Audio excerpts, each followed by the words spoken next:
Il veut de l'épine, comme je lui ai planté, il n'est pas prêt de s'en débarrasser. Leurs coups de pelle sont utiles et symboliques. Sureaux, noisetiers, chênes, châtaigniers, ils plantent l'une de ces haies bocagères qui font le paysage limousin.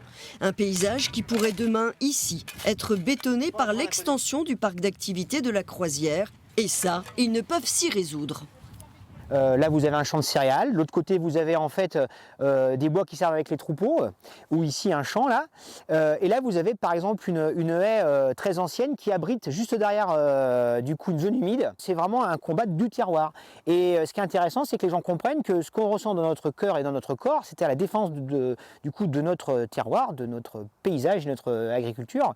Eh bien, il y a des vrais dossiers, l'eau, la biodiversité, l'agriculture, l'alimentation directe. On est dans cette optique du XXIe siècle. Ils sont citoyens, paysans ou propriétaires de ces terres, visés par un changement de classement dans les PLU.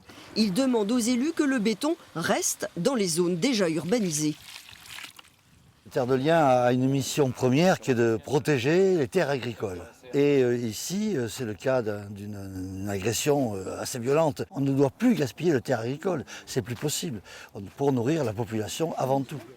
2021, il y a la crise de la biodiversité, la crise climatique. Voilà, faire un projet comme ça, loin de toute population, quel sens ça a? C'est vraiment quelque chose qui est basé, il y a l'autoroute A20, il y a la route de Guéret, c'est basé sur la voiture et sur les camions. Peut-être que dans 20 ans, ça n'aura plus aucun sens.